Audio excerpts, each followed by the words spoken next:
السلام عليكم ورحمة الله وبركاته. إن الحمد لله نحمده ونستعينه ونستغفره. من يهده الله فلا مضل له ومن يضلل فلا هادي له. وأشهد أن لا إله إلا الله وأشهد أن محمدا عبده ورسوله أما بعد. أعوذ بالله من الشيطان الرجيم. بسم الله الرحمن الرحيم.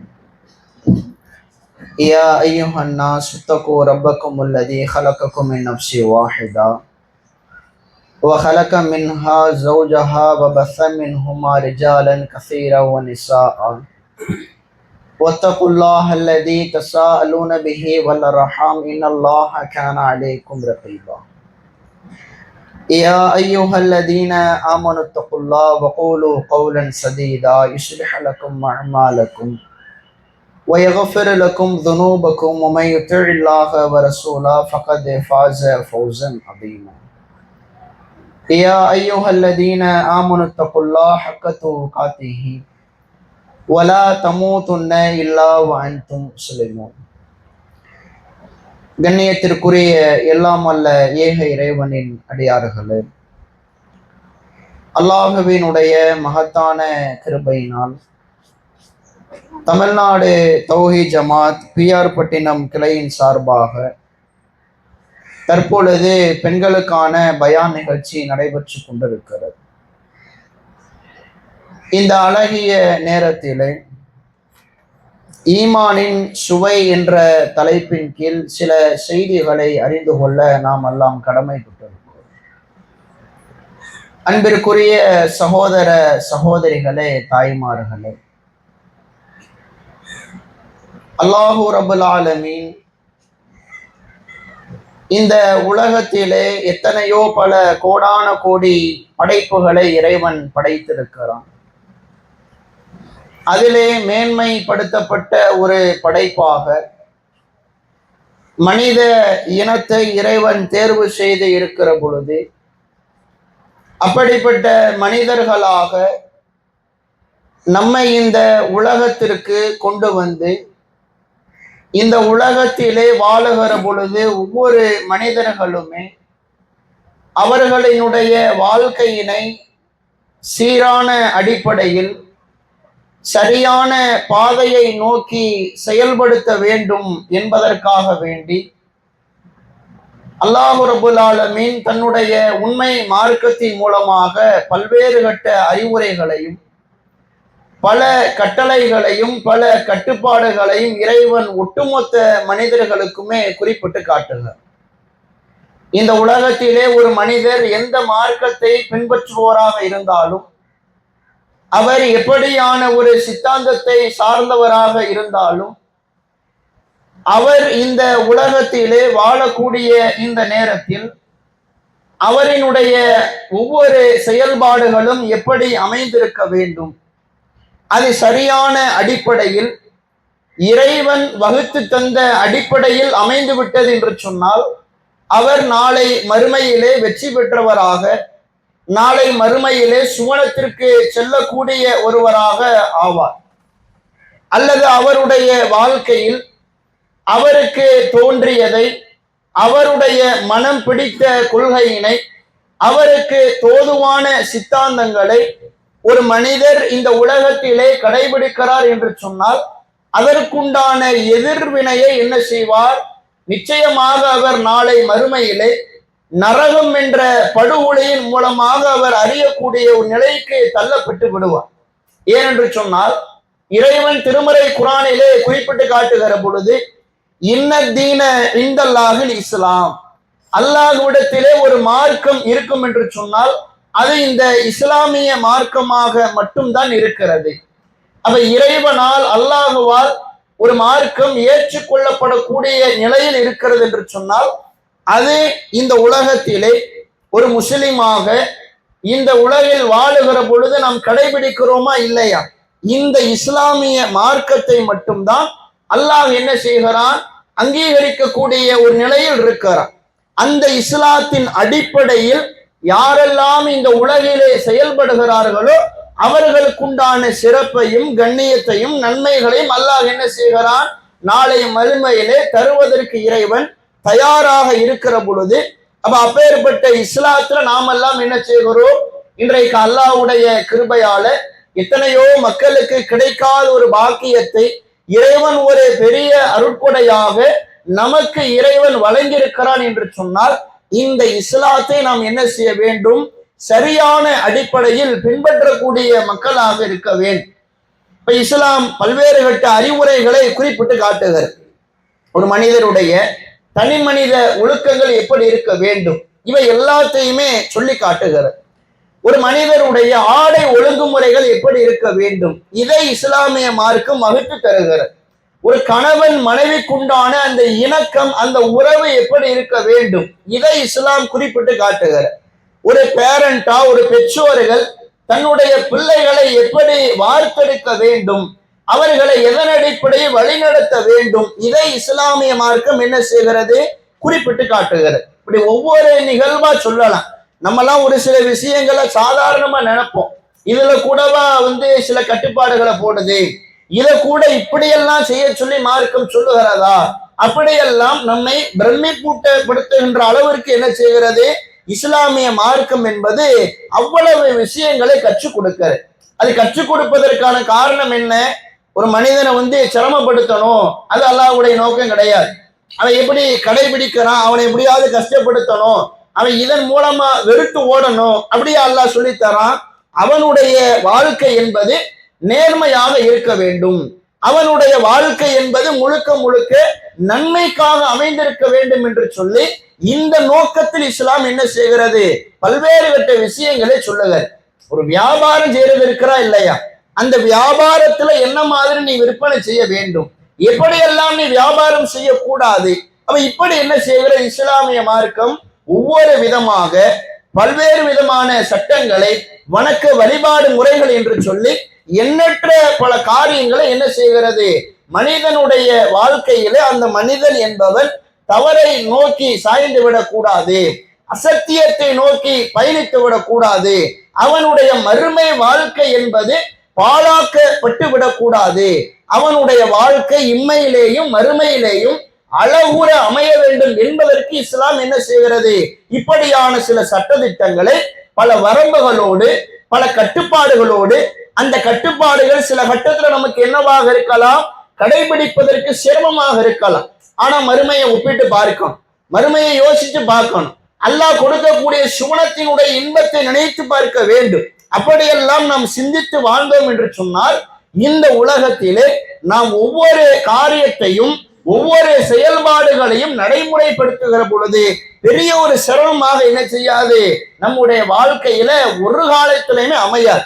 ஏன்னா உலகத்துல எத்தனையோ மனிதர்கள் எந்த இலக்கை நோக்கி எந்த லட்சியத்தை நோக்கி வேண்டுமானாலும் பயணிப்பாரு. ஆனா ஒரு முஸ்லிம் எதை இலக்காக வச்சிருக்கிறாரு, எல்லாம் இறைவன் சொல்லக்கூடிய வசனங்களுக்கு ஏற்ப வல் ஆகிரத்து ஹைரு அபுகா, மறுமைதான் சிறந்தது, அந்த மறுமைதான் இன்னும் நிலையானது என்றும் என்ன செய்கிறான் இறைவன் சொல்லுகிற பொழுது, அந்த நிலையான வாழ்க்கைக்காக இந்த நிலையற்ற வாழ்க்கையில் பாடுபடுவோம்.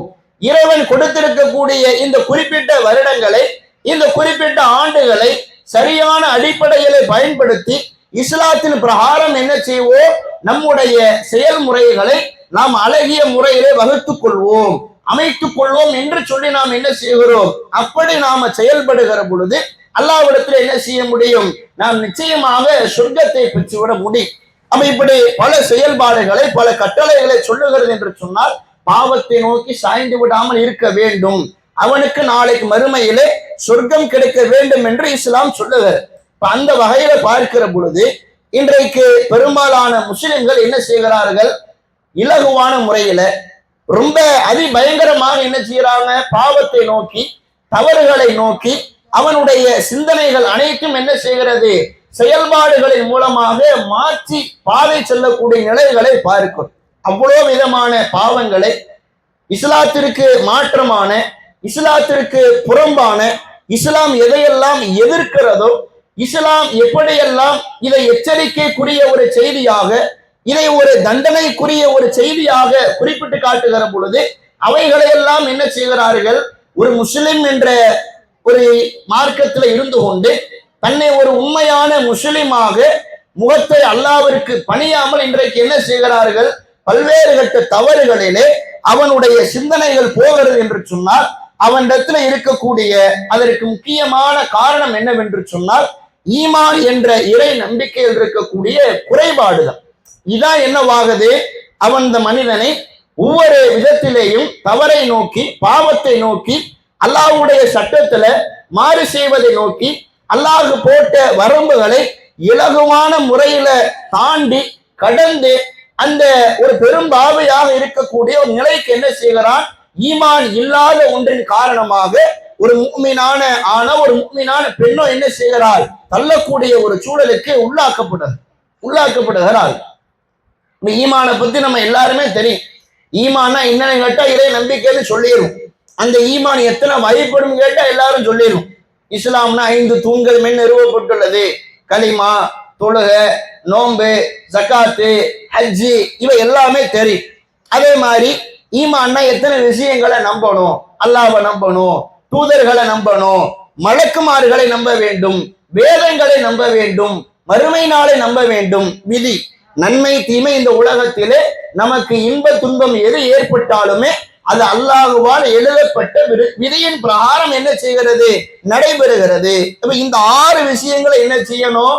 முழுமையாக எல்லோரும் நம்பி இருக்க வேண்டும். அப்பொழுதுதான் அவர் இறை நம்பிக்கை கொண்டவராக, இறை நம்பிக்கையாளராக, ஒரு முஃமினான ஆணாக, ஒரு முஃமினான பெண்ணாக இந்த உலகிலே சரியான அடிப்படையில் அல்லாஹ்வுடைய பார்வையில் இருக்க முடியும் என்பதை சின்னஞ்சிறிய மதரசா மாணவிகள் முதற்கொண்டு பெரியோர்கள் வரைக்கும் என்ன செய்திருக்கிறோம்?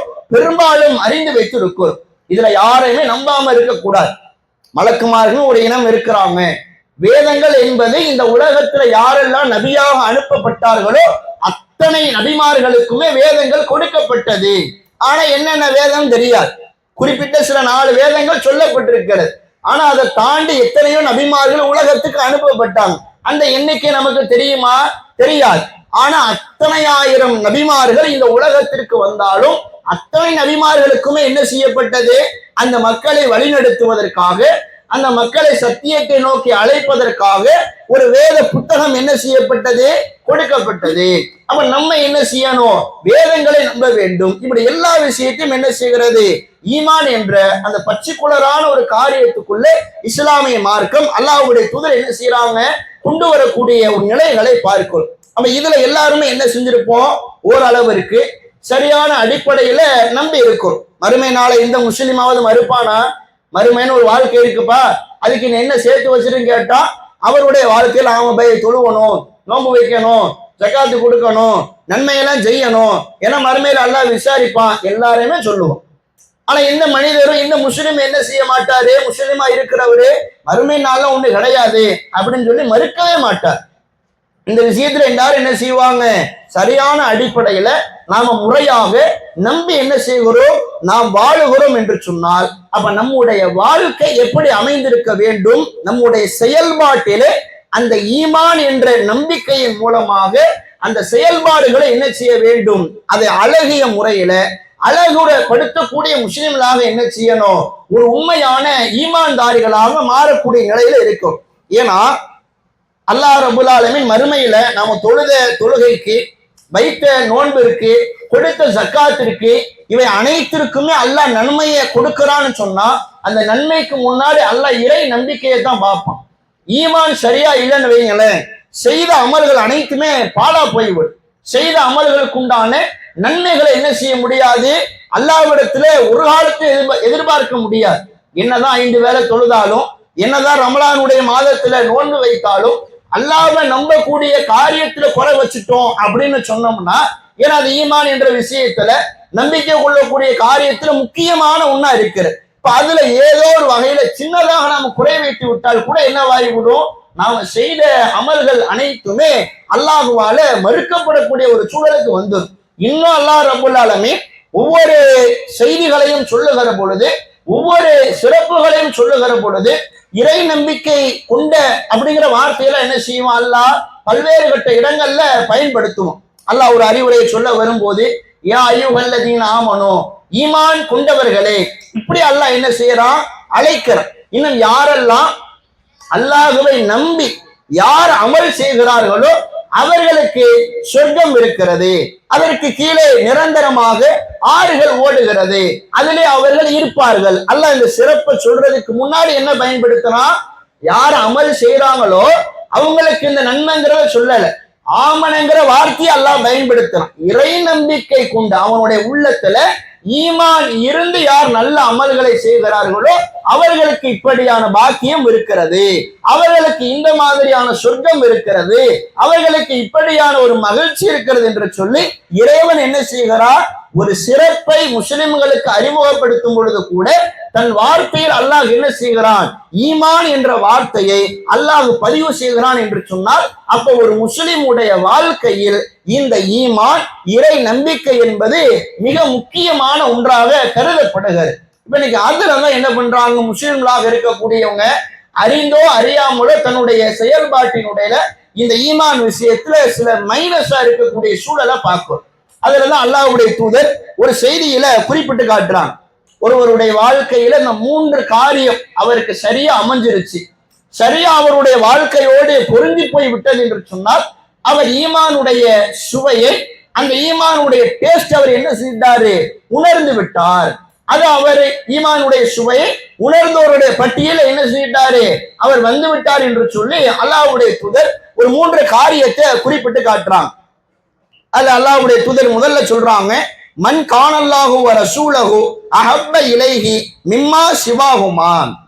அல்லாஹ்வுடைய தூதர் முதல் விஷயமா சொல்றாங்க, அல்லாஹும் அவனுடைய தூதரும் ஒருவருக்கு மற்ற அனைத்தையும் விட அனைவரையும் விட அதிக நேசத்திற்குரியதாக என்ன செய்ய வேண்டும், அல்லாஹ்வும் அல்லாஹ்வுடைய தூதர் மட்டும்தான் அமைந்திருக்க வேண்டும். இதுல ஒரு மனிதர் கரெக்டா இருந்துட்டாருன்னு சொன்னா அவர் ஈமானுடைய சுவையை உணர்ந்த ஒருவர்ல என்ன செஞ்சிருவாரு, வந்துருவாரு. இப்ப நல்லா இதை நம்ம யோசிச்சு பார்க்கணும். இந்த உலகத்துல எத்தனையோ பல உறவுகள் ஒவ்வொருத்தருக்கும் இருக்காங்க. ஒவ்வொருத்தருக்குமே என்ன, தன்னுடைய அம்மா அப்பா பிடித்தமானவர்களாக இருப்பாங்க, தாம் பெற்றெடுத்த பிள்ளைகள் பிடித்தமானவர்களாக இருப்பார்கள், அல்லது இப்படி சில உறவினர்கள் என்று சொல்லி இந்த உலகத்திலே பல உறவுகள் என்ன செய்கிறது, நீடித்து நிலைத்திருக்கக்கூடிய ஒரு சூழலை பார்க்கிறோம்.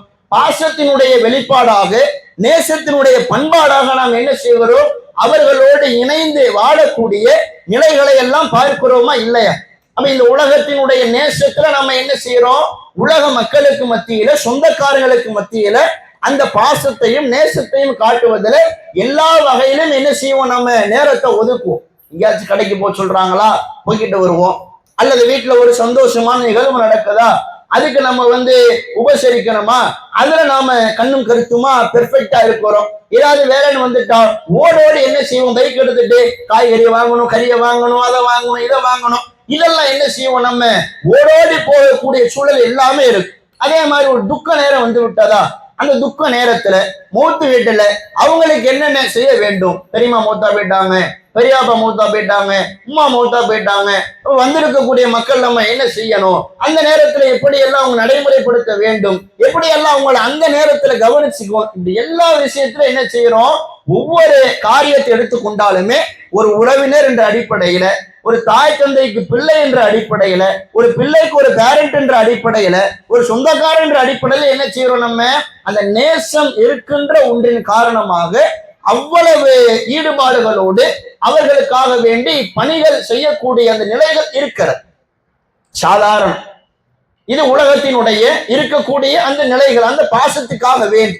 ஆனா இது நிலையான ஒரு பாசமா இருக்குமா, இது நிலையான பாசம் கிடையாது. நாளைக்கு மறுமையில இந்த உலகத்திலே நாம் பெற்றெடுத்த பிள்ளைகள் நம்மை மறந்து விடாரு, நம்மை பெற்றெடுத்த பெற்றோர்கள் நம்ம என்ன செஞ்சிருவாங்க, நாளைக்கு மறுமையில யாருமே தெரியாது. அவரவரினுடைய செயல்பாடுகளை வைத்து, அவரவரினுடைய நிலைகளை வைத்து என்ன செய்யப்படுகிறது, நாளைக்கு மறுமையில ஒவ்வொரு மனிதருடைய அந்த தராசுல என்ன செய்யப்படும், எடை போடக்கூடிய ஒரு சூழல் இருக்கும் என்று சொன்னால், அப்ப இந்த உலகத்திலே வேண்டுமானால் நேசம் பாசம் என்பது நாம பெரிதாக நினைக்கலாம். என்னதான் இருந்தாலும் என் வாப்பாட்டு நீ எப்படி சண்டை போடலாம், என்னதான் இருந்தாலும் எங்க அம்மா வாட்சி நீ எப்படி அப்படி பேசலாம்னு சொல்லி யார் எதிர்த்து பேசுகிற பொழுதும் கூட உள்ளத்துல ஒரு விதமான எமோஷனல் அட்டாக் ஏற்பட்டு என்ன பண்றோம், ஏதாவது சண்டை போடக்கூடிய சூழலோ எல்லாமே இருக்கும். இவை எல்லாத்துக்குமே பேசிக்கா இருக்கிறது என்ன, அவங்க மேல வச்சிருக்கிற ஒரு நேசம். அவங்க சொல்ற செயல்பாட்டை நம்ம செய்யறோம்னா என்ன அடிப்படை, நமக்கு அவங்களை பிடிச்சிருக்கு, நம்மள அவங்களுக்கு பிடிச்சிருக்கு. நாம அவர் ஒரு விஷயத்தை விட்டு செய்யாதுன்னு சொன்னோம்னா ஏன் விலகி இருக்கிறோம்? ஒரு புள்ள கண்ட இடத்துக்கு போய் விளையாடாதப்பான்னு சொல்லி அம்மா அப்பா சொல்றாங்க, போன நேரத்துக்கு வாப்பான்னு சொல்றாங்க, அந்த புள்ள கரெக்டா இருக்கு, கட்டுப்பாடு இருக்குன்னா என்ன காரணம்? அம்மா மேல வச்சிருக்கிற பாசம், ஒரு விதமான மரியாதை கலந்த பயம் கூட சொல்லலாம். இப்படி எந்த விதமும் என்ன செய்யறோம் நம்ம எடுத்துக்கலாம். இப்ப இதுக்கெல்லாம் என்ன செய்யறோம், நம்ம அவங்க மேல இருக்கிற மதிப்பு மரியாதையின் மூலமாக, ஒரு பாசத்தின் மூலமாக, ஒரு நேசத்தின் மூலமாக இந்த உலகத்துல அவங்க உன்னை நமக்கு சொல்லும் போது அதை நம்ம என்ன செய்யறோம், கடைபிடித்து வாழுகிறோம். உன்னை செய்யாதன்னு சொல்லும் போது நம்ம என்ன செய்யறோம், சில பிள்ளைகளை தாண்டி பெரும்பாலான பிள்ளைகள் என்ன செய்கிறார்கள், அந்த பெற்றோருக்கு கட்டுப்பட்டு வாழக்கூடிய ஒரு சூழல் இருக்கு.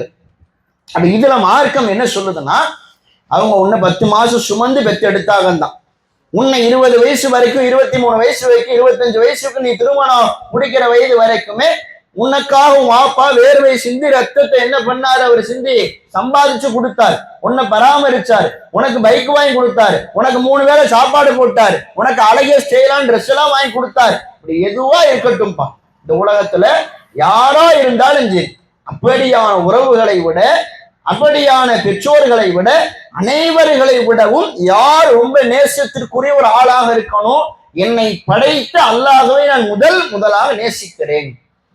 அல்லாஹ் மேல் வைத்திருக்கக்கூடிய நேசத்திற்கு பின்பு என் தூதர் முஹம்மது நபி ஸல்லல்லாஹு அலைஹி வஸல்லம் அவர்களை நான் என்ன செய்கிறேன், மனமாற நேசிக்கிறேன் என்று சொல்லி அந்த ஒரு ஈர்ப்பு என்ன செய்ய வேண்டும், நம்முடைய உள்ளத்திலே அமைந்திருக்கிற பொழுது நாம ஒரு உண்மையான ஈமான்தாரியாக ஆவதற்கு இது ஒரு முதல் அடைப்பாக இருக்கிறது. ரெண்டாவதா என்ன பண்றாங்க, அல்லாஹ்வுடைய தூதர் சொல்லும் போது, வமன் அஹப்ப அப்தன் லா யுஹிப்புஹு இல்லா லில்லாஹி அஸ்ஸ வஜல்ல, ஒரு மனிதர் இந்த உலகத்திலே வாழுகிற பொழுது அல்லாஹ்விற்காக என்ன செய்ய வேண்டும், மற்றொருவரை நேசிக்க வேண்டும். இது ஈமானுடைய சுவையை உணர்ந்த ஒருவருக்குண்டான ஒரு பண்பாக என்ன பண்றாங்க, அல்லாஹ்வுடைய தூதர் குறிப்பிட்டு காட்டுறாங்க. கிட்டத்தட்ட ரெண்டும் நெருக்கத்திற்குரிய ஒரு விளக்கம் தான். இப்படி அல்லாஹ்வுடைய தூதர் என்ன பண்றாங்க, 2 செய்திகளை குறிப்பிட்டு காட்டுறாங்கன்னா, இந்த உலகத்துல ஒருத்தரை நேசிக்கிறோம்னா அவரை எதுக்காக நேசிக்கணும், அவர்கிட்ட உள்ள பண பலம், அவர்கிட்ட உள்ள படை பலம், அதிகார பலம், அப்படியெல்லாம் என்ன செய்ய முடியாது, நாம நேசிக்க முடியாது.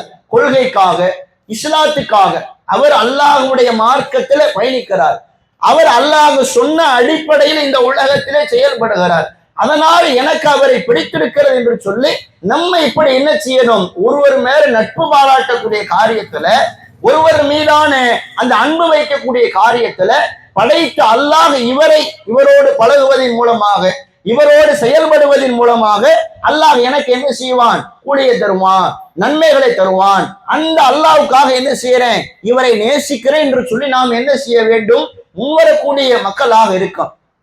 ஆனா இன்னைக்கு என்னவாக இருக்கிறது, அப்படியே டோட்டலாக தலைகீழாக ஒவ்வொரு விஷயத்தையும் நாம என்ன செய்யலாம், அடுக்கிக் கொண்டே போகலாம். அந்த அளவுக்கு என்னன்னு சொன்னா, அல்லாஹ் ரசூலை நேசிக்கக்கூடிய ஒரு காரியத்துல அவர்கள் அப்படியே முழுக்க விலகி இருக்கக்கூடிய சூழலை பார்க்கும். நேசிக்கிறோம்னா என்ன நினைச்சிடுறாங்க, நேசம் என்று சொன்னாலே முதல் கட்டத்துல அல்லாஹ்வுடைய தூதர் சொல்லிட்டாங்க, ஒருத்தர் முழுமையான ஈமான்தாரின்னு சொன்னா அவருடைய பெற்றோரை விட, பிள்ளைகளை விட, ஏன் இந்த உலக மக்கள் அனைவரை விடவும் நான் அவருடைய உள்ளத்திலே நேசத்திற்குரிய ஒரு ஆளாக ஆகின்ற வரைக்கும் அவர் முழுமையான ஈமான்தாரியாக ஆகவே மாட்டார். நெகட்டிவாக அல்லாஹ்வுடைய தூதர் சொல்றாங்க.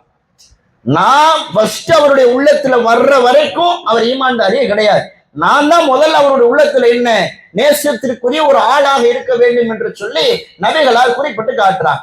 இன்னைக்கு நேசம் வைக்கிறது எந்த முஸ்லீமாவது குறை வச்சிருக்கிறாங்களா? நேசம் வைப்பதில் யாருமே என்ன கிடையாது, குறை கிடையாது. அல்லாஹ்வுடைய தூதரை பற்றி சொல்லப்படும் போது அமைதியா செய்திகளை கேட்கிறோம். நபிகள் நாயகம் ஸல்லல்லாஹு அலைஹி வஸல்லம் அவர்கள் சொல்லுகிறார் என்று சொல்லி ஒவ்வொரு செய்திகளையும் குறிப்பிட்டு காட்டுகிற பொழுது முகமது நபி சொல்லியிருக்கிறாங்க, நபி சொல்லியிருக்கிறாங்க, ரசூலுல்லாஹ் சொல்லியிருக்கிறாங்க, இப்படி பல வார்த்தைகளை பயன்படுத்தி என்ன செய்யறோம், நம்ம எல்லாம் அந்த செய்திகளை எல்லாம் படிக்கக்கூடிய ஒரு சூழலை பார்க்கிறோம். ஆனா என்னவாகுதுன்னு சொன்னா, நேசம் வைக்கக்கூடிய காரியத்துல எல்லாரும் கரெக்டா இருக்கும். அல்லாஹ்வின் தூதரை பற்றி ஒருத்தர் தவறான முறையில ஒரு படத்தை வெளியிட்டுட்டாலோ அல்லது ஒரு காட்சியை வெளியிட்டுட்டாலோ ஏதாவது தவறாக பேசிவிட்டால் கொந்தளிக்கிறோம், கோபப்படுகிறோம். இதெல்லாம் உண்மையாக ஒரு ஈமான்தாரியினுடைய செயல்பாட்டுல இருக்கும். கோபப்பட வேண்டும் தான், கொந்தளிக்க வேண்டும் தான். ஏன்னா நம் உயிரினும் மேலாக மதிக்கக்கூடிய நபிகளாரை ஒருவன் இழிவாக பேசுகிற பொழுது, ஒருவன் இழிவாக காட்டுகிற பொழுது, ஒருவன் இழிவாக அடையாளப்படுத்துகிற பொழுது அதற்கு எதிராக நாம் என்ன செய்ய வேண்டும்? கை ஓங்க வேண்டும், குரல் காட்ட வேண்டும் என்று சொல்லி நாம் என்ன செய்யணும்? நம் நபிகளாருக்காக வேண்டி அவரை பற்றி ஒரு குறை சொல்லுகிற பொழுது ஒரு எதிர்ப்பை காட்டக்கூடிய முஸ்லிம்களாக இன்றைக்கு பெரும்பாலும் இருக்கிறார். ஒரு வாட்ஸ்அப்ல ஸ்டேட்டஸ் போடுறாங்க, அதற்கு எதிரான கருத்துக்களை எல்லாம் நாம் என்ன செய்கிறோம்? ஒரு இஸ்லாமியர் என்ற அடிப்படையில், ஒரு ஈமான்தாரி என்ற அடிப்படையில பதிவு செய்யக்கூடிய ஒரு நிலைகள் இருக்கிறது. ஆனா இப்படியெல்லாம் ஏதாவது நபிகளாரை பற்றி ஒன்றை பேசப்படுகிற பொழுது, அவதூறு பரப்பப்படுகிற பொழுது கொந்தளிக்கக்கூடிய அதே முஸ்லிம்கள் ஒரு விஷயத்தை யோசித்து பார்க்க வேண்டும்.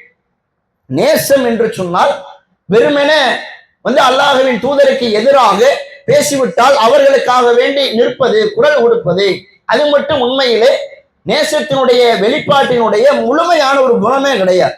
உலகத்தை நீங்க சாதாரணமாவே எடுத்து பாருங்க. ஒரு கணவன் மனைவி இருக்கிறாங்க அப்படின்னு சொன்னா அந்த கணவனுக்கு அந்த மனைவியை பிடித்து விட்டாலோ அல்லது அந்த மனைவிக்கு கணவனை பிடித்து ஒரு ஒப்பந்தம் செய்து என்ன பண்றாங்க? அவங்க அந்த வாழ்க்கைக்குள்ள வருகிறார். அப்படி வருகிற பொழுது சில கணவன் மனைவிகள் அழகிய முறையில் விட்டு கொடுத்து போவாங்க. எல்லாத்துக்கும் காரணம் என்ன? ஏதாவது கணவர் நல்ல முறையில சம்பாதிச்சுட்டு வருவார், நல்லா உழைப்பார். ஒரு கட்டத்துல ஏதோ தொழில லாஸ் ஆயிருக்கா, கஷ்டத்துல உட்கார்ந்து இருப்பாங்க, மனம் உடைந்து என்ன செஞ்சிருப்பாங்க? உட்கார்ந்து இருப்பாங்க. அல்லது இப்போ வருமானம் ஓரளவுக்கு வந்துகிட்டே இருக்கும். குறிப்பிட்ட காலத்துல வருமானம் என்ன குறைவாக இருக்கலாம். வருமானம் வரும்போது கணவர் நல்லா செய்வாரு, மனைவி அதை என்ன செய்வாங்க? அந்த பொருளாதாரத்தின் மூலமாக எதெல்லாம் நம்ம வாங்க முடியுமோ அதை என்ஜாய் பண்ண முடியுமோ அப்படியெல்லாம் என்ன செய்வாங்க? போகக்கூடிய ஒரு சூழல் இருக்கும். அதே கணவர் ஒரு வருமானத்துக்கு தொய்வு ஏற்படும் போது, ஒரு குறைவு ஏற்படுகிற பொழுது ஒரு கணவர் அழகிய முறையில சொல்லுவார், குறிப்பிட்ட கால வருமானம் இல்லை, கொஞ்சம் என்ன செய்வோம்? நம்முடைய செலவினங்களை எல்லாம் குறைச்சுப்போமே, கொஞ்சம் நம்முடைய வாழ்க்கை முறைகளை என்ன செய்வோம்? நாம கொஞ்சம் சிக்கனமாக நம்ம செலவு பண்ணுவோம். இப்படி எல்லாம் ஒரு கணவர் சொல்லும் போது மனைவி என்ன செய்வாங்க? அதெல்லாம் முடியாது, நீங்க எனக்கு எப்ப என்ன செஞ்சீங்களோ அதைத்தான் செஞ்சுக்கிட்டே இருக்கணும். அப்படி என்ன செய்ய மாட்டாங்க? உண்மையான நேசிக்கக்கூடியவங்க குறிப்பிட மாட்டாங்க. அப்படி இங்க என்னவாவது? உண்மையான நேசத்தோடு இருக்கிற பொழுது ஓகே பரவாயில்ல, அல்லாஹ் என்ன செய்வான்? நமக்கு எல்லா விதத்திலையும் இன்னும் அல்லாஹ் அருளை மேன்மைப்படுத்தி கொடுப்பான் என்று சொல்லி இன்னும் ஒரு உறுதுணையாக, ஒரு பூஸ்டப்பாக அதே கணவர் சொல்லுடைய சொல்லுக்கு கட்டுப்படக்கூடிய ஒரு மனைவியாக என்ன செஞ்சிருவாங்க? ஆகக்கூடிய ஒரு நிலைக்கு இருக்கக்கூடிய சூழலை பார்க்க.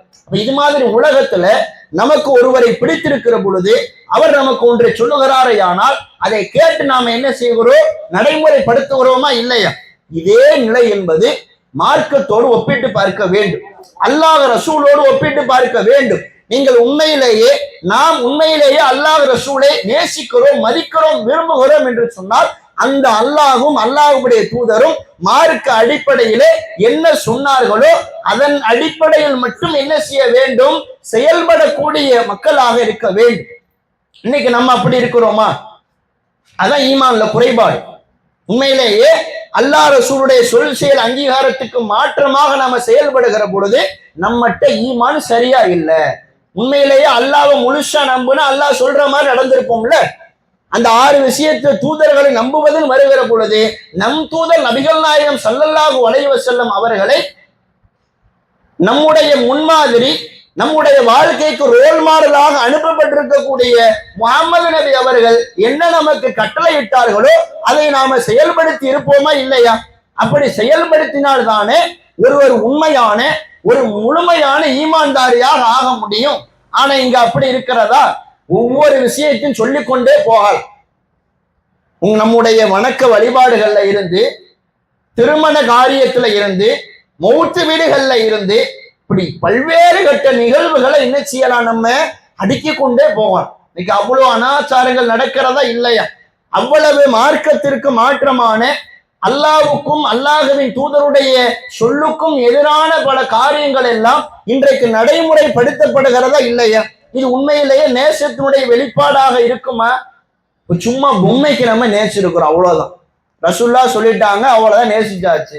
அந்த நேசத்திற்குரிய நபர் நமக்கு என்ன கட்டளை இட்டாரோ அவருடைய சொல்லுக்கு ஏற்ப நடக்கணும், அவருடைய செயலுக்கு ஏற்ப நடக்கணும், அவருடைய அங்கீகாரத்துக்கு ஏற்ப நம்முடைய வாழ்க்கை முறைகளை மாற்றி அமைத்துக் கொள்வதுதான் முழுமையான ஒரு நேசமாக நாம் என்ன செய்ய முடியும், அல்லாஹ் மேலையும் அல்லாஹ்வுடைய தூதர் மேலையும் வைத்திருக்கக்கூடிய ஒரு நிலைக்கு நாம என்ன செய்வோம், ஆளாகும்.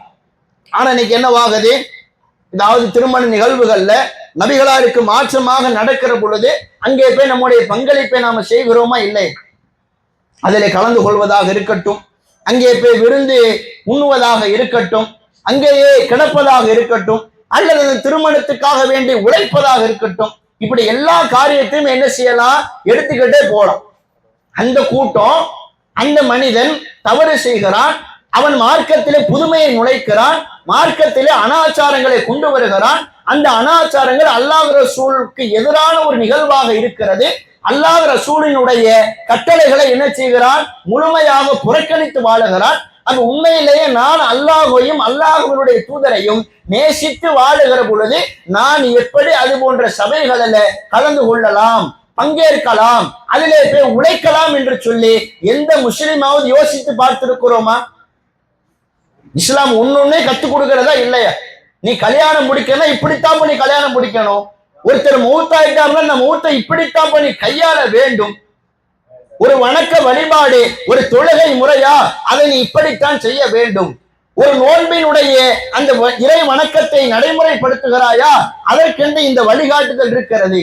இன்ன நேரத்திலிருந்து இன்ன வரைக்கும் நோன்பு வைக்கணும், இல்ல நான் மதியானத்துல இருந்து இஷா வரைக்கும் நோன்பு வைப்பேன்னு சொல்வது ஒரு முஸ்லிமுக்கு உகந்த ஒரு காரியமா இருக்குமா? அல்லாஹ்வுக்கு எதிரான ஒரு காரியம் கிடையாதா? அல்லாஹ் ஒரு நேரத்தை குறிப்பிட்டு காட்டும் போது அல்லாஹ்வுடைய தூதர் ஒரு வழிகாட்டுதலையும் ஒரு அழகிய பாடத்தையும் கற்பித்து கொடுக்கிற பொழுது நம்ம அதற்கு நேர் எதிராக செயல்பட்டோம் என்று சொன்னால் நாமெல்லாம் என்ன ஈமான்தாரி, என்ன இறை நம்பிக்கை கொண்டிருக்கிறோம்? அல்லாஹ் எத்தனை வசனங்கள்ல குறிப்பிட்டு காட்டுகிறான். எங்கே அல்லாஹ்வுடைய வசனங்கள் எல்லாம் மறுக்கப்படுகிறதோ அதுல நீங்க என்ன செய்யாதீர்கள், அவர்கள் வேறு பேச்சுக்களிலே ஈடுபடுகின்ற வரைக்கும் நீங்கள் அவரோடு கலக்காதீர்கள், அவங்களோடு நீ அமராதீர்கள்.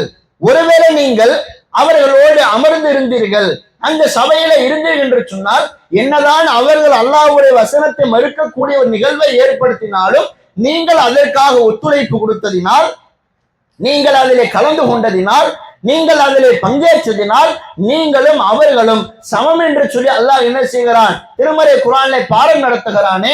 இதெல்லாம் டீப்பா விளக்க வேண்டிய அவசியமா? அல்லாஹ் பச்சை பிள்ளைக்கு பாடம் நடத்துற மாதிரி என்ன செய்யறான், அழகிய முறையில சொல்லி கொடுக்க. எப்ப அவன் அல்லாஹ்வுடைய வசனத்தை மறுக்கக்கூடிய ஒரு சபையில இருக்கிறான். உடனே சில பேர் நினைக்கலாம், அல்லாஹ்வுடைய வசனத்தை நாங்கெல்லாம் மறுக்கல, இதெல்லாம் இப்படி செய்யணும் அப்படிங்கிற ஒரு வழிமுறை. இப்படி என்ன செய்வானுங்க சில பேரு, சப்பை கட்டி கொண்டு சொல்லக்கூடிய சூழலை பார்க்கிறோம். அல்லாஹ்வுடைய வசனத்தை மறுக்கிறதுனா என்ன அர்த்தம்? அல்லாஹ் முன்னே சொல்லும் போது அதற்கு நீங்க கட்டுப்படாம அதற்கு உகந்தார் போல உங்களுடைய செயல்பாடுகளை நீங்க அமர்த்திக்கலன்னு சொன்னா அப்ப நீங்க அல்லாஹ்வுடைய வசனத்தை என்ன செய்யல, ஏத்துக்கல. அது எனக்கு தேவையில்லை, அது எனக்கு இந்த நேரத்தில் அவசியம் இல்லை என்று சொல்லி நீங்கள் உதாசீனப்படுத்துகிறீர்கள். அப்ப அவங்க உதாசீனப்படுத்தக்கூடிய ஒரு நிகழ்வை ஏற்படுத்துறான்னு சொன்னா மறுமையை நம்பி வாழ்ற நாம, அல்லாஹ்வை நம்பி வாழ்ற நாம, அல்லாஹ் மேல நேசம் வைத்திருக்கிற நாம, அல்லாஹ்வின் தூதரை மேல நேசம் வைத்திருக்கிற நாம அதுல போய் கலந்து கொள்ளக்கூடிய நிலைக்கு நாம் ஆளாகலாமா? அதுல போய் நம்முடைய பங்களிப்பை செய்யலாமா? அதுல போய் அவர்களுக்காக முட்டு கொடுக்கக்கூடிய காரியத்தில் ஈடுபடலாமா? ஒவ்வொரு நிகழ்வும் சொல்லி காட்டிக்கிட்டே போகலாம். இன்னைக்கு சமீபத்துல இன்னைக்கு ஒரு பொருத்தமான நிகழ்வுன்னு சொன்னா கூட மௌலூது என்ற நிலை இருக்கிறதா இல்லை. இப்ப இதை இன்னையில இருந்து ஆரம்பிச்சிருவாங்க. ஒவ்வொரு பகுதிகளிலும் என்ன செய்யப்படும், அதனுடைய தாக்கங்கள் கொஞ்சம் கொஞ்சமாக அப்படியே மக்களுக்கு மத்தியில பரவி கொண்டே இருக்கும். இன்னைக்கு சில அந்த காலத்துல வீடு வீடாக என்ன செஞ்சாங்க, மௌலூதுகளை ஓதக்கூடிய ஒரு சூழல் இருந்தது. ஆனைக்கு அதெல்லாம் அல்லாஹ்வுடைய கிருபையால குறைந்து விட்டு இன்னைக்கு பள்ளிவாசல என்ன செய்யப்படுகிறது, இன்னும் அந்த மௌலூதினுடைய தாக்கங்கள் இருந்து கொண்டே இருக்கிறது. இதெல்லாம் ஏன் செய்யறாங்க? தலைப்புக்கு பொருத்தமான ஒண்ணுதான்.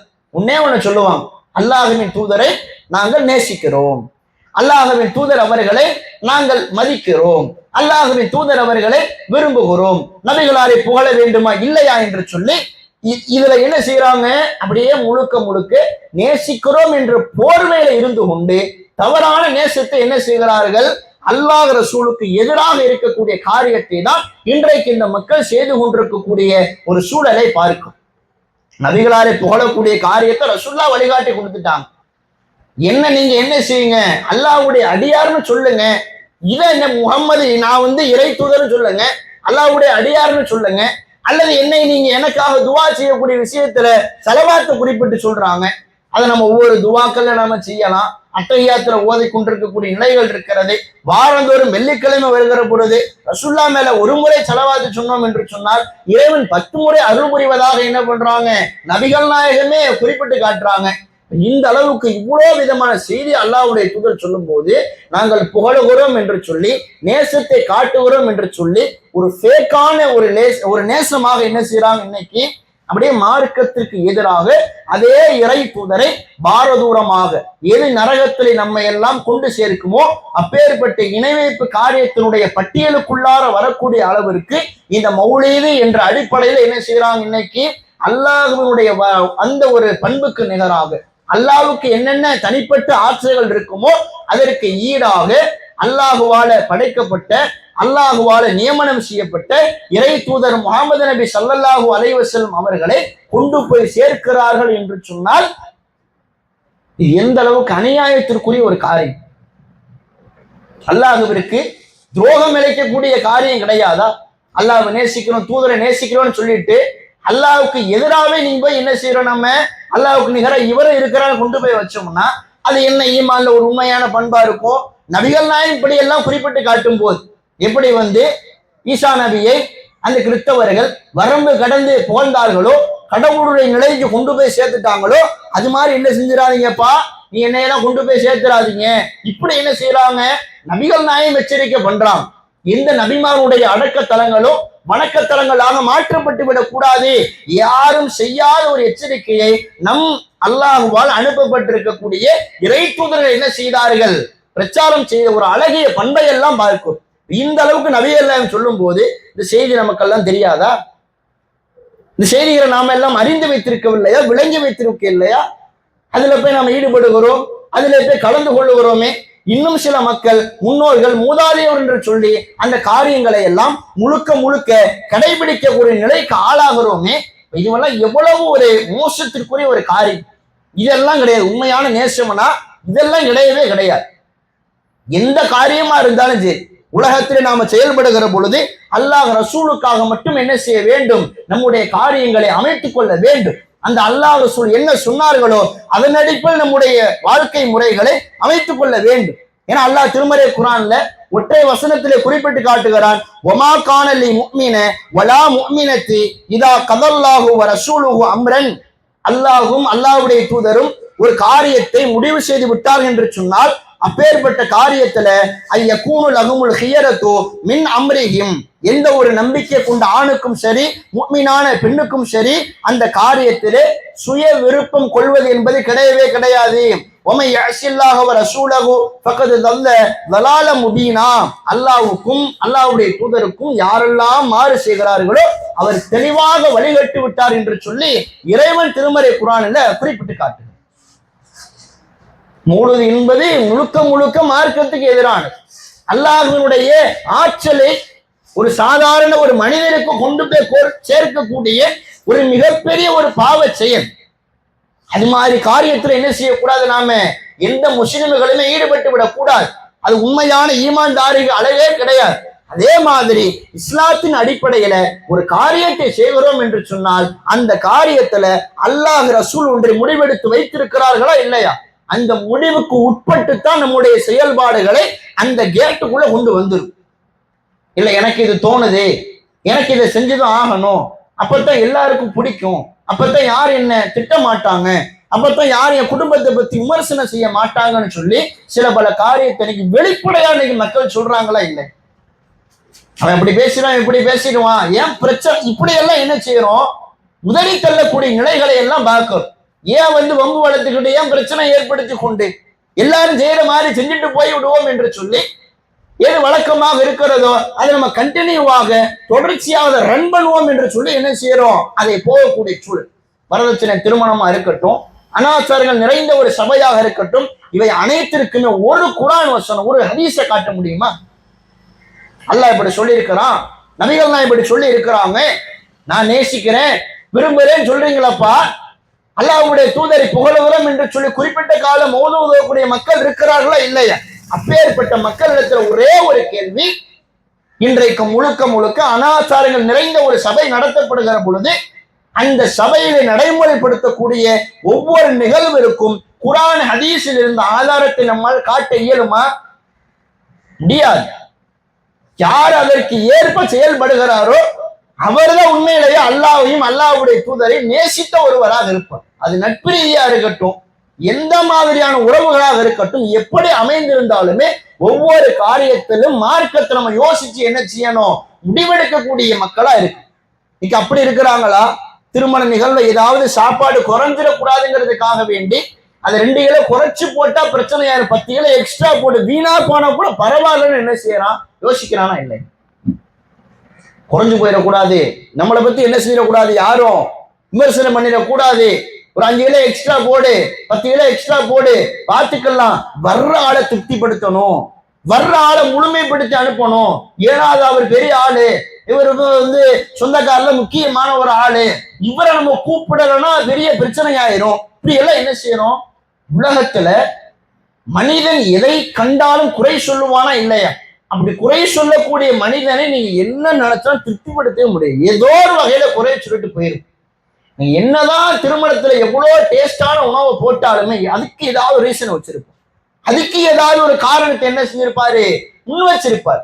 திருமணத்துக்கு வயசானால வர்றாங்களே, இப்படி மட்டனை போட்டு தாளிக்கிறானே, இது இப்படி எல்லாரும் சாப்பிட முடியும்? அவங்களுக்கு ஒரு காய்கறி வச்சு கொடுக்கலாமே, இப்படி என்ன செய்வாங்க, ஒரு கூட்டம் சொல்லும்.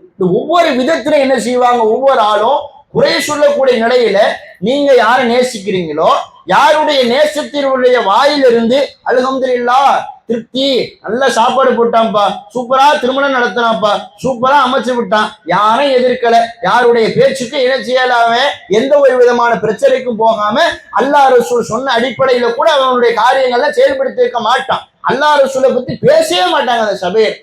பரவாயில்ல, நபி வழிப்படி முடிஞ்ச, பரவாயில்ல, அல்லாஹ் சொன்ன அடிப்படையில, நபி அல்லாஹ் சொன்ன அடிப்படையில் திருமணம் முடிஞ்சதே, இந்த சபை முடிந்ததே, அப்படி எந்த ஒருவருடைய வார்த்தைகளாவது வந்திருக்கிறதா? எல்லாம் சாப்பாடு, இல்ல அங்க நடக்கிற நிகழ்வுகள், இல்ல அங்க நடக்கக்கூடிய கூத்து கும்மாளங்கள், நடக்கிறது தப்பு, செய்யறதெல்லாம் கூத்து கும்மாளம், அனாச்சாரங்கள், இதுல பெருமை பேசக்கூடிய நிலைகள் இன்றைக்கு நம்முடைய மக்களுக்கு மத்தியில இருக்கு. இது என்ன செய்யக்கூடாது, எந்த வகையிலையுமே நம்முடைய உள்ளத்துல அல்லாஹ் ரசூலுக்கு எதிராக இருக்கக்கூடிய எந்த காரியம் இருந்தாலும் அதுல நாம கலந்து கொள்ளவும் கூடாது, அதை தலைமையேற்று நடத்தவும் கூடாது. அது போன்ற காரியத்தை நாம என்ன செய்யக்கூடாது, எந்த வகையிலையுமே ஈடுபடவே கூடாது. அதனால தான் நபிகள் நாயகம் என்ன பண்றாங்க, இந்த ஈமானுடைய விஷயத்தை இதை குறிப்பிட்டு காட்டுறாங்க. சாதாரணமா நீ ஒருத்தர் நேசிச்சா கூட நீ என்ன செய்ய, அல்லாஹ்வுக்காக நேசி. உன் நண்பன் இருக்கிறான், உங்களுடைய தோழி இருக்கிறாங்கன்னு சொன்னா, அவர் தவறான பாதையில பயணிக்கிறாருன்னு அவரை திருத்தலை முயற்சி பண்ணணும். ஏன் அவன் மார்க்கத்தை விட்டு தடம்புரளக்கூடிய ஒரு காரியத்துல ஈடுபடணும், அல்லது மார்க்கம் எதை ஹராம் என்று சொல்லி இருக்கிறதோ அப்பேற்பட்ட ஹராமான காரியத்தை நடைமுறைப்படுத்துவதற்கு என்ன செய்யறான், ஓடிக்கிட்டு இருக்கிறான். இப்படியே போனா பாதை மாதிரி போயிடுவான், மறுமை வாழ்க்கை வீணா போயிடும், அல்லாஹ்வுடைய கோப பாதைக்கு உள்ளாக்கப்பட்டுருவான், நாளைக்கு மறுமை நரகத்துக்கு போயிடுவான். என் நண்பன் அப்படி அமைந்து விட கூடாது. ஏன்னா நான் அவன் அல்லாஹ்வுக்காக நேசிக்கிறேன், அந்த அல்லாஹ்விடத்துல நான் எப்படி கண்ணியமானவனாக இருக்க வேண்டும் என்று சொல்லி விரும்புகிறேனோ அது மாதிரி என்னுடைய நண்பன் உட்பட, என்னுடைய தோழி உட்பட என்ன செய்ய வேண்டும், நாளை மறுமையில் சிறப்பிற்குரிய ஒருவனாக இருக்க வேண்டும் என்று சொல்லி அப்படி அவனுடைய செயல்பாடுகளை சீர்படுத்துவதும் அவனை நன்மையை நோக்கி அழைப்பதும் இருக்கிறதா இல்லையா? இது அல்லாஹ்வுக்காக நேசிக்கக்கூடிய ஒரு நிலை. இந்த நேசம், இந்த பண்பு என்பது என்னைக்கு நாள் என்ன செய்யும், ஒரு பவர்ஃபுல்லான ஒரு விஷயமா இருக்கு. ஒரு கொள்கைவாதிக்கு ஒரு ஏகத்துவத்தை ஒருவன் அறிந்து கொண்டு இந்த உலகத்திலே பயணிக்கிற பொழுது எங்கே சென்றாலும் அல்லாஹ்வுடைய உதவி என்ன செய்யும், அவனுக்கு இருக்கக்கூடிய ஒரு நிலைகளை பார்க்கும். அவனுக்கு ஏற்பட்டிருக்கக்கூடிய கொள்கை மூலமாக ஏற்பட்ட உறவாக இருக்கான். ஏதாவது பிரச்சனை என்று வருகிற பொழுது அவர்களுக்காக வந்து நிற்பார். ஏதாவது ஒரு தேவை அவன் பாதிப்புக்கு உள்ளாக்கப்படுகிற பொழுது அவனுக்கு உதவி செய்வதற்காக முகத்தை பார்க்க மாட்டோம், அவனுடைய அழகை பார்க்க மாட்டோம், அவனுடைய சொத்தை எல்லாம் பார்க்க மாட்டோம். அல்லாஹ்வுக்காக அவனை நேசிச்சேன். என் கூட பிறந்த பிறப்பு கிடையாது, என் ஊரார் கிடையாது, என் தெருக்காரன் கிடையாது, 30 வருஷம் 40 வருஷம் பழகின ஆள்லாம் கிடையாது. அவர் அல்லாஹ்வுடைய மார்க்கத்துல இருக்கிறாரு, அவர் அல்லாஹ்வுக்காக இந்த மார்க்கத்துல பயணிக்கிறாரு, நானும் அவரை அல்லாஹ்வுக்காக நேசிக்கிறேன் என்று வருகிற பொழுது உதவி செய்வதற்கு, அவருக்காக வந்து கை கொடுத்து நிற்பதற்கு எத்தனை கொள்கைவாதி இன்னைக்கு இருக்கிறான். அது மாதிரி நம்முடைய செயல்பாடுகளை அமைச்சிக்க வேண்டுமா? இல்லை. அப்படி அமைகிற பொழுது அந்த ஈமான் என்ற கேட்டுக்குள்ள நம்ம வந்து விட்டோம் என்று சொன்னால் மிக சேஃபான இந்த உலகத்திலேயும் நாளை மறுமையிலேயும் நம்முடைய வாழ்க்கை என்ன செய்கிறது? அழகிய முறையிலே போகக்கூடிய வேளையில நம்ம என்ன செய்யணும்? சரியான அடிப்படையில் நம்முடைய நம்பிக்கைகளை பலப்படுத்தக்கூடிய மக்களாக இருக்க வேண்டும். இது மாதிரி விஷயத்துல என்ன செய்யணும்? நாம கொஞ்சம் மெருகூட்டிக் கொள்ள வேண்டும். ஈமான் சும்மா ஏதோ உலகத்துல இருக்கிறோம், வாழ்றோம், நம்புறோம், போறோம், அதை பண்ணிட்டு போறோம், நம்மள இதை பண்ணிட்டு போவோம், எதையுமே கேட்க வேணாம், எதையுமே எதிர்க்க வேணாம், அதை பத்தி எதுவுமே பேச வேணாம், இப்படியே என்ன செய்யக்கூடாது. நம்முடைய வாழ்க்கை முறைகள் என்பது போய்விடவே கூடாது. ஒவ்வொரு காரியத்தை செய்யணும், ஒரு நன்மை எதிர்பார்த்து செய்யணும். ஒருவர் தர்மம் கொடுக்குறோம், ஏன் கொடுக்குறோம்? அல்லாஹ் எனக்கு மறுமை நன்மையை கொடுப்பான். நான் ஒரு நட்பு பாராட்டுன்னு சொன்னா இந்த நட்பின் மூலமாக அல்லாஹ் நன்மையை தருவான். அதுக்காக என்ன செய்ய வேண்டும்? அந்த நட்புகளை தொடரக்கூடிய மக்களா இருக்க வேண்டும். நான் எந்த காரியத்தை செய்தாலும், ட்ரெஸ் எடுக்க போறேன், ஒரு ஆண் பட்டாடை எடுத்து உடுத்துவானா? பட்டாடை ஹராமுங்கிறது தெரியும். இதுல நம்ம என்ன செய்யறோம்? மார்க்கத்தை பார்க்கிறோம். தன் பிள்ளைக்கு கூட ஒரு ஏகத்துவவாதி என்ன செய்ய மாட்டார்? ஒரு ஈமான்தாரியாக இருக்கிறவரு ஆம்பளை பிள்ளைக்கு பட்டு ஹராம், சின்ன பிள்ளை கூட நம்ம என்ன செய்ய மாட்டோம்? நம்ம எடுத்து கொடுக்க மாட்டோம். காது குத்துவது இஸ்லாத்துல தடை செய்யப்பட்டிருக்கிறது. உண்மையிலே நாம ஈமான்ல சரியான அடிப்படை இருக்கிறோம் என்று சொன்னால் நம்முடைய பிள்ளை சிறிய குழந்தையாக இருக்கலாம், 4 வயது 5 வயது குழையா இருக்கலாம், அதுக்குள்ள மெச்சூரிட்டிலாம் வந்திருக்காது. அதுக்கு நன்மை தீமைகள் இன்னும் எழுதப்படக்கூடிய அந்த காலத்துல அந்த ஒரு கேட்டகரிக்குள்ள வரல. ஆனா ஒரு தௌஹீத்வாதியா, ஒரு ஈமான்தாரியா, மறுமையை நம்பியவர், அல்லாஹ்வை பயந்தவர் என்ன செய்வாரு? ஏன் புள்ள என்னுடைய மகளாக இருக்கிறான், அவளை நான் என்ன செய்யணும்? சரியான அடிப்படையில கொண்டு வரணும். அவளுக்கு அல்லாஹ் பற்றி சொல்லணும், தூதரை பற்றி சொல்லணும், மறுமையை பற்றி நினைவூட்ட வேண்டும் என்று சொல்லி என்ன செய்வோம்? நாம் அந்த சிறு பிள்ளையிலேயே அவர்களுக்கு என்ன செய்கிறோம்? அதை நடத்துகிறோமா? இல்லை. அது உண்மையிலேயே அந்த ஈமான் என்ற அடிப்படையில சரியான முறையில பயணித்திருக்கிறோம் என்ற ஒரு வெளிப்பாடு நமக்கு என்ன செய்கிறது? காட்டுகிறது. அது மாதிரி அவருடைய பிள்ளைக்கே செய்கிறாரு, அவருடைய குடும்பத்துக்கு இணங்கி அப்படியே மாற்றமா செயல்பட்டார்னா இங்க யாருக்கு முன்னுரிமை கொடுத்தாரு? அல்லாஹ் ரசூலுக்கு, அவங்க அம்மா அப்பாக்கு. அல்லாஹ் ரசூலுக்கு, அவருடைய பிள்ளைக்கா. இங்க எனக்கு அல்லாஹ் ரசூலுடைய சொல் தேவையில்லை, அல்லாஹ் ரசூலுடைய கட்டுப்பாடு தேவையில்லை. என் வாப்பா சொல்லிட்டாரு, அதை எங்களால் என்ன செய்ய முடியல, தட்ட முடியல. என் நண்பன் சொல்லிவிட்டான், என் தோழி சொல்லிவிட்டான், என் பெரியம்மா சொல்லிட்டாங்க, எதிர்த்து பேச முடியவில்லை என்று சொல்லி அதற்கு பயந்து கொண்டு என்ன செய்கிறோம்? மறுமையிலே நமக்கு தீமைகளை தரக்கூடிய, நரகத்தை தரக்கூடிய ஒரு விதமான காரியத்தை ஈடுபட்டுட்டு ஈஸியா நம்ம என்ன செஞ்சிடறோம்? அல்லாஹ் ரசூலுடைய சொல்ல முதுகுக்கு பின்னாடி தூக்கி எறிஞ்சிட்டு புறக்கணிச்சுட்டு போறேன்னா என்ன நேசம் இது? அப்ப உங்களுக்கு இன்னும் என்ன செய்யல? சொந்தக்காரன், பிள்ளை, பெற்றோர்கள், பக்கத்து வீட்டுக்காரங்க, அண்டை வீட்டார்கள், ஊருக்காரங்க, இவங்க முக்கியம் என்று வந்து மார்க்கத்தினுடைய வழிகாட்டுதல நீங்க குழி தோண்டி புதைத்து விட்டு என்று சொன்னால் உண்மையில் நம்முடைய உள்ளத்திலே நபிகள் நாயகம் யார் என்னுடைய உள்ளத்துல ஃபர்ஸ்ட் ஆளா இருக்க வேண்டும் என்று சொல்லி ஆசைப்பட்டார்களோ அவன்தான் ஈமான்தாரி என்று சொன்னார்களே, அந்த ஈமான்தாரி என்ற பட்டியலுக்குள்ள நாம் எல்லாம் என்ன செய்யல? இன்னும் வரவில்லை. ஏன்னா ரசூலா நம்ம முன்னிலைப்படுத்தவே இல்லை, அல்லாஹ்விங்க நீங்க என்ன செய்யல? முன்னிலைப்படுத்தவே இல்லை. எல்லாம் சொந்தக்காரங்க, அவன் நேசம், அவன் பாசம் என்று சொல்லி வருகிற பொழுது உண்மையில நாம இன்னும் என்ன செய்யல? முழுமையாக இருக்கவில்லை. ஆனால் இப்ப நாளைக்கு நம்ம மறுமையில ஈமான்தாரி என்ற பட்டியலிருந்து என்ன செஞ்சிருவோம்? வெளியே போகக்கூடிய ஒரு நிலைக்கு நம்ம தள்ளக்கப்படக்கூடிய ஒரு சூழலுக்கு ஆளாயிரும். இதுல என்ன செய்யணும்? கண்ணும் கருத்துமாக இருக்க வேண்டும். அதே மாதிரி மூன்றாவதாக அல்லாஹ்வுடைய தூதர் குறிப்பிட்டு காட்டுறாங்க, ஒமை யக்ஃபுரு ஐ யஊத ஃபில் குஃப்ரி பஅத இதா அன்கதஹுல்லாஹு மின்ஹு கமா யக்ரஹு ஐ யுல்கா ஃபின் நாரி. ஒருவர் இறை மறுப்பிலிருந்து அல்லாஹ் தம்மை விடுவித்த பின் அந்த இறை மறுப்பிற்கே திரும்பி செல்வதை, ஒருவர் நெருப்பில் வீசப்படுவதை போன்று என்ன செய்ய வேண்டும்? வெறுக்க வேண்டும். அல்லாஹ் நம்மளை சேஃபா அப்பேற்பட்ட அந்த இறை மறுப்பு என்ற சிற்கான கொள்கையிலிருந்து நம்ம வெளியே கொண்டு வந்துட்டானா இல்லையா? இப்படி வெளியே கொண்டு வந்து நாம இதுல, இந்த தௌஹீதுல, இந்த கொள்கையில, இஸ்லாத்தின் அடிப்படையில சரியாக பயணிக்கக்கூடிய நாம திருப்பி அதை நோக்கி செல்லுவதில் ஒரு வெறுப்பை காட்டும், ஒரு எதிர்ப்பை காட்ட வேண்டும். இஸ்லாம் ஒரு ஹராம் என்று சொல்லிருச்சு, அதன் பக்கமே நான் போக மாட்டேன், அதை விட்டுலாம் விலகி வந்துருவேன். இஸ்லாம் இப்படி எல்லாம் தடுத்திருக்கிறது. அந்த காரியத்தை நான் என்ன செய்ய மாட்டேன், குஃப்ருக்குரிய காரியத்தை நோக்கி ஒருபோதும் மறுக்கக்கூடிய காரியம். ஏன்னா அல்லாஹ்வுடைய சட்டத்தை மறுக்கிறது இறை மறுப்புங்கிற ஒரு பட்டியலுக்குள்ள வந்தது. அல்லாஹ் உன்னை சொல்லி தந்திருக்கிறான், அல்லாஹ் உன்னை தடுத்திருக்கிறான், இதை நீங்க புறக்கணிக்கிறீங்கன்னா அப்ப அல்லாஹ் மறுக்கிறோம், அல்லாஹ்வுடைய சட்டங்களை மறுக்கிறோம் என்ற ஒரு கேட்டகரிக்குள்ள வருகிற பொழுது நாம் அதை நோக்கி செயல்படுவதை வெறுக்க வேண்டும். நபிகள் நாயகம் காலத்துல பார்க்கிற பொழுது மதுவை அவ்வளவு குடித்தார், அண்டா வச்சிருந்தான்.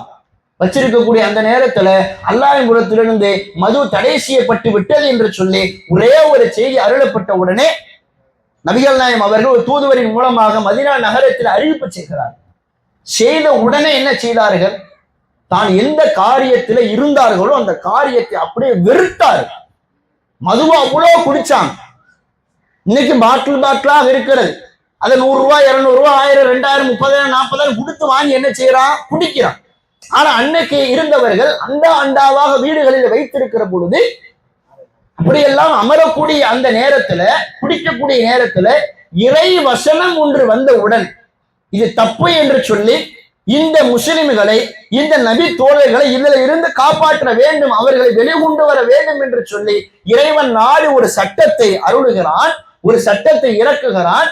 இறக்கிய உடனே அந்த நபி தோழர்கள் எல்லாம் என்ன செய்தார்கள், டோட்டலா வெறுக்கிறாங்க.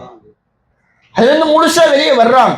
அல்லாஹ் சொல்லிட்டானா இது மறுமையில நஷ்டத்தை ஏற்படுத்தும், தீமையை கொடுக்கும், இது வெட்கக்கேடான ஒரு காரியமா இருக்குது, இது ரொம்ப போதை என்பது ரொம்ப அசிங்கமான நிலையா இருக்கிறதா, அப்ப இது எங்களுக்கு தேவையில்லை என்று சொல்லி அந்த மதுவை என்ன செய்தார்கள், சாலையில ஊற்றுகிறார்கள். இலக்கியமாக சொல்லப்படுகிற பொழுது மதீனா நகரத்திலே ஆறாக ஓடியது. அத்தனை நபித்தோழர்கள் என்ன பண்றாங்க, அதை தூக்கி வீசக்கூடிய நிலைக்கு ஆளாகுதுன்னு சொன்னா எந்த அளவுக்கு அல்லாஹ்வுடைய வசனத்துக்கு கட்டுப்பட்டு அவங்க எதை நேசித்து இருந்தார்களோ, அவங்க எதையெல்லாம் விரும்பி இருந்தாங்களோ, அல்லாஹ்வுடைய சொல்ல வந்த உடனே மீண்டும் அதன் பக்கம் என்ன செய்யல, அவங்க போகவே இல்லை என்று சொன்னால் அப்ப நம்ம ஒவ்வொரு காரியத்துல யோசிக்கணும். இங்க சில பேர் நம்ம ஆரம்பத்தில் தௌஹீத் வழியா இருந்திருப்பாரு, திடீர்னு பார்த்தோம்னா ஷிர்க் பக்கம் போய் என்ன செய்வாரு, நிற்பார். ஏதோ ஒரு ஆவே அவருக்கு கிடைச்சிருக்கான், அல்லாஹ் தான் அறிவான். கேட்டோம்னா ஏதாவது ஒண்ணு சொல்லுவாரு, அங்க இந்த குறை, இங்க இந்த குறை, இந்த கூட்டத்துல அந்த குறை, அவன் அப்படி பேசிட்டான் இப்படி பேசிட்டான், அதெல்லாம் நான் போயிட்டேன். யார் எப்படி பேசினாலும் கொள்கை விட்டு ஏன் போற, யாருடைய முகத்தையும் பார்க்க கூடாது, எந்த கூட்டத்தையும் பார்க்க கூடாது, எண்ணிக்கை என்ன, பள்ளிவாசல் இப்படி இருக்கு அழகா இருக்கு, அதையெல்லாம் பார்த்து என்ன செய்யக்கூடாது, வரவே கூடாது. கொள்கை இருக்குதா அவர்கிட்ட, அப்படி பயணிக்கக்கூடிய கூட்டத்துல கொள்கை சரியான அடிப்படையில போதிக்கப்படுகிறதா, அப்படியான கூட்டத்துல நாம என்ன செய்யணும், பயணிக்கணும். உலக ஆதாயத்துக்காக சில பேர் தௌஹீதை விட்டு போறாங்க, பொருளாதாரத்துக்காக தௌஹீதை விட்டு போறாங்க, அல்லது சில பல மிரட்டலுக்காகவும் உருட்டலுக்காகவும் என்ன செய்கிறார்கள், அதற்கெல்லாம் பயந்து கொண்டு கொள்கையை விட்டு என்ன செய்கிறார்கள், அதை அடைமானம் வைத்து விட்டு விட்டு கொடுத்து விட்டு மீண்டும் அதன் பக்கம் போகக்கூடிய சூழல், அதை நோக்கியே போயிடுறாங்க. எப்ப நான் அங்கிட்ட இருந்துக்கிறேன்ப்பா, தேவையில்லாத பிரச்சனை எதுக்கு, வெறுத்து ஒதுங்கி வர்றதா உண்மையிலே ஈமான்தாரிக்கு அழகு. அது பக்கம் என்ன செய்யக்கூடாது, நெருப்புல விழுறக்கம் எப்படி யோசிப்போமோ பயப்படுவோமோ, போனா கருகிருவோம் தெரியுமா இல்லையா, விழுந்தா உடம்பெல்லாம் நாசமா எரிஞ்சு போயிரும் தெரியுதா இல்லையா, நரக நெருப்புல விழுந்தா பரவாயில்லையா, உலகத்துல ஒரு நெருப்பு குழி தோண்டப்பட்டு விழும்போது பயப்படுறோம்னா, நரகத்துல பிரம்மாண்டமான குழி இருக்கிற, நரகத்தினுடைய ஆழங்கள் அவ்வளவு ஆண்டுகள் பயணிச்ச கற்கள் விழுந்த நபிகள் நாயகம் தெளிவுபடுத்துறாங்களே, அப்ப எவ்வளவு பெரிய ஆழம். உலகத்திலே உள்ள நெருப்பை விட 69 மடங்கு மேலான நெருப்பாக இருக்கிற பொழுது நீங்கள் செய்யக்கூடிய இணை வைப்பின் மூலமாக அந்த நரக படுகொலையிலே, நெருப்பு ஜுவாலையிலே நாமெல்லாம் உள்ளாக்கப்பட்டால், தண்டனைக்கு வேதனைக்கு உள்ளாக்கப்பட்டு விட்டோம் என்று சொன்னால் நம்மளால தாங்கிக் கொள்ள முடியுமா, யாராவது நேசிப்போமா, அதை நாம் விரும்புவோமா, வெறுப்போமா இல்லையா. நம்முடைய வாழ்க்கையை என்ன செய்யணும், யாருக்கான கொள்கையை ஒரு காலத்திலையுமே விட்டு கொடுத்து விடவே கூடாது. எந்த எதிர்ப்புகள் வந்தாலும் சரி, எப்படியான ஒரு நிலைகள் வந்தாலும் சரி, அந்த நிலைகளை எல்லாம் விட்டு நாம் என்ன செய்ய வேண்டும், அல்லாஹ்வுக்காக நான் இந்த கொள்கையிலே பயணிக்கிறேன் என்று சொன்னால் நிச்சயமாக இறைவன் என்ன செய்வான், இந்த கொள்கையில என்ன பயணிக்க வைப்பான். இறைவன் அது போன்ற காரியத்துல எனக்கு எல்லா விதத்திலையும் உதவுவான் என்று சொல்லி என்ன செய்ய வேண்டும், நம்பிக்கை வைத்துக் கொண்டு அல்லாஹ்விற்கு மட்டும் பயந்து என்ன செய்ய வேண்டும், இந்த கொள்கையில பயணிக்க வேண்டும். இவங்க முக்கியம் அவங்க முக்கியம் அப்படியெல்லாம் பார்ப்பதை விட்டுவிட்டு அல்லாஹ் தான் முக்கியம். இவன் எந்த காரியத்தை செய்தாலும் தன் பெற்றோராக இருந்தாலும் பிள்ளையாக இருந்தாலும் உறவினராக இருந்தாலும் இரத்த பந்த உறவுகளாக இருந்தாலும் அவர்களை எல்லாம் புறக்கணித்து விட்டு அல்லாஹ்வினுடைய கட்டளைக்குள்ள ஒருவன் வந்து விட்டால் உலாய்க ஹிஸ்புல்லா, அவர்கள் தான் அல்லாஹ்வுடைய படை. இன்ன ஹிஸ்பல்லாஹி, நிச்சயமாக அல்லாஹ்வுடைய படை இருக்கிறதா இல்லையா, அவர்கள் தான் வெற்றியாளர் என்று சொல்லி இறைவன் சூரத்துல் முஜாதாவில குறிப்பிட்டு காட்டுகிறார். இப்ப நம்ம என்ன செய்யணும், இந்த உலகத்திலே வாழுகிற பொழுது ஏனோ தானோ என்று நம்முடைய வாழ்க்கை முறைகளை அமைத்து விடாமல் நாளை மறுமையிலே நம்முடைய நன்மைகளை எல்லாம் கொண்டு சேர்க்கக்கூடிய ஒரு வாகனமாக, ஒரு அடிப்படையாக இந்த ஈமான் என்ற பண்பு இருக்கிற பொழுது அந்த ஈமானிய பண்பை நாம் என்ன செய்ய வேண்டும், முழுமையாக உணர வேண்டும், முழுமையாக சுவைக்க வேண்டும். அப்படி முழுமையாக நாம சுவைக்க வேண்டும் என்று சொன்னால் இந்த பண்புகள் என்ன செய்ய வேண்டும், நம்முடைய வாழ்க்கையில் அவசியம் இருக்க வேண்டும். அல்லாஹ் ரசூலுக்கு எதிராக ஒரு கூட்டம், ஒரு நபர், ஒரு ஊரே இருந்தாலும் சரி, அதற்கு நாம் என்ன செய்யக்கூடாது, முட்டு கொடுக்காமல் எனக்கு அல்லாஹ் ரசூல் முக்கியம், மறுமை முக்கியம், இறைவன் முக்கியம், இறை தூதர் முக்கியம், அவர்கள் சொன்ன கட்டளை முக்கியம் என்று சொல்லி என்ன செய்ய வேண்டும், நாம் செயல்பட்டோம் என்று சொன்னால், நாம் கொள்கையில சரியாக பயணித்தால், கொள்கையில உறுதியாக இருந்தால், மீண்டும் தீமையை நோக்கி பயணிக்காமல் அதை வெறுத்தோம் என்று சொன்னால் உண்மையிலேயே நாம் முழுமையான ஈமான்தாரியாக இருப்போம். இந்த பண்பை என்ன செய்ய வேண்டும், நம்முடைய வாழ்க்கையிலே நிச்சயமாக இணைத்துக் கொள்ளக்கூடிய மக்களாக இருக்க வேண்டும். அதை அதிகப்படுத்தக்கூடிய மக்களாக இருக்க வேண்டும். அதை மெருகூற்றக்கூடிய மக்களாக இருக்க வேண்டும். அப்படி இருக்கிற பொழுதுதான் அல்லாஹ்விடத்துல ஒரு முழுமையான ஈமான்தாரியாக, இறை நம்பிக்கை கொண்ட ஆணாக பெண்ணாக என்ன செய்ய முடியும், நாம் மாற முடியும் என்பதை உணர்ந்து கொண்டு இன்ஷா அல்லாஹ் அனைத்து சகோதர சகோதரிகளும் இது போன்ற பண்புகளை தங்களுடைய வாழ்க்கையிலே வளர்த்துக் கொள்ளுமாறு கேட்டுக்கொண்டு இந்த உரையை நிறைவு செய்கிறேன். வாஹிரு தஅவானா அல்ஹம்துலில்லாஹி ரப்பில் ஆலமீன். அஸ்ஸலாமு அலைக்கும்.